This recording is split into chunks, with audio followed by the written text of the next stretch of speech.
Shalom sahabatku. Sebelum kita merenungkan kebenaran firman Tuhan di pagi hari ini, mari kita sama-sama berdoa. Bapa yang baik, kami mengucap syukur buat pagi hari ini.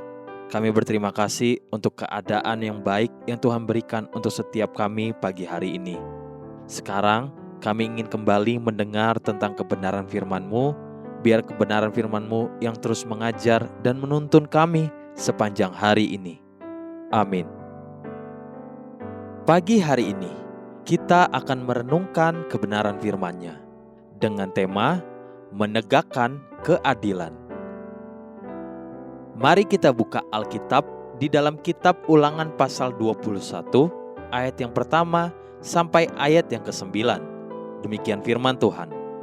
Apabila di tanah yang diberikan Tuhan Allahmu kepadamu untuk menjadi milikmu, terdapat seorang yang mati terbunuh di padang, dengan tidak diketahui siapa yang membunuhnya, maka haruslah para tua-tuamu dan para hakimu keluar mengukur jarak ke kota-kota yang di sekeliling orang yang terbunuh itu. Kota yang ternyata paling dekat dengan tempat orang yang terbunuh itu, para tua-tua kota itulah harus mengambil seekor lembu betina yang muda, yang belum pernah dipakai, yang belum pernah menghela dengan kuk. Para tua-tua kota itu haruslah membawa lembu muda itu ke suatu lembah yang selalu berair dan yang belum pernah dikerjakan atau ditaburi.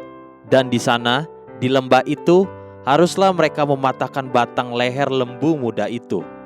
Imam-imam Bani Lewi haruslah tampil ke depan, sebab merekalah yang dipilih Tuhan Allahmu untuk melayani Dia dan untuk memberi berkat demi nama Tuhan.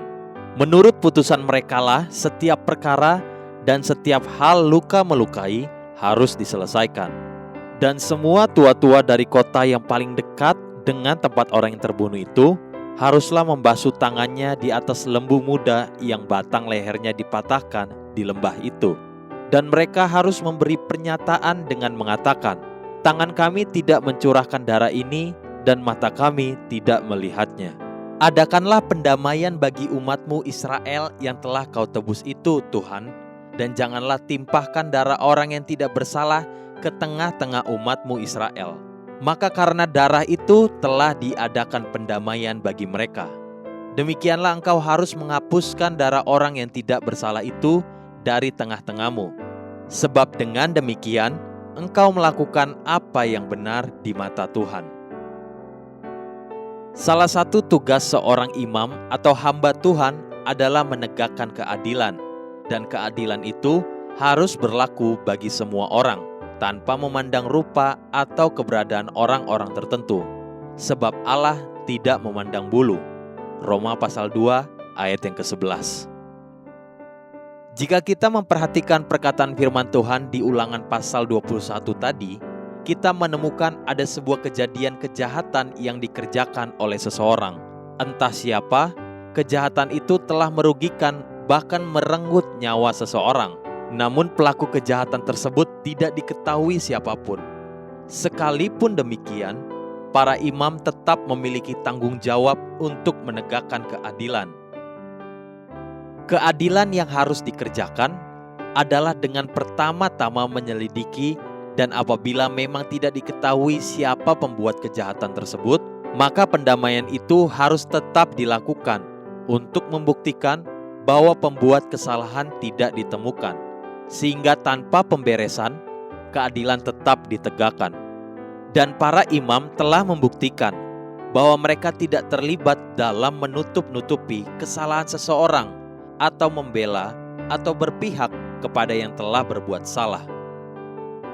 Sedemikian jauhnya Tuhan menghendaki keadilan ditegakkan di antara umat Tuhan, dan hal itu harus dimulai daripada imam. Para imamlah orang-orang diberikan kewenangan untuk menampilkan keadilan Tuhan di antara umatnya, agar dengan demikian umat Tuhan belajar dan hidup dengan mengenal Tuhan Allah yang adil dan benar.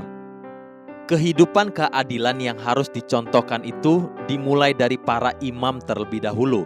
Siapakah para imam itu? Di dalam rumah tangga, ayah juga ibu atau orang tua adalah imam yang akan melukiskan pribadi dan karakter Tuhan kepada anak-anak mereka. Di dalam sebuah gereja lokal, gembala dan para pengerja, merekalah imam-imam yang berfungsi mewakili Tuhan.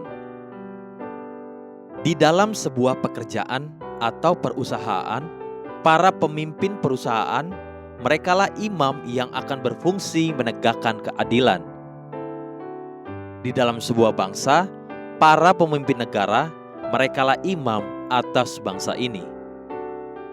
Tuhan menuntut pertama-tama agar para imam berlaku adil dan benar. Bukankah Tuhan Yesus sendiri berkata di Matius pasal 5 ayat 37 demikian? Jika ya, hendaklah kamu katakan ya. Jika tidak, hendaklah kamu katakan tidak. Apa yang lebih daripada itu berasal dari si jahat. Mulailah dengan berkata benar.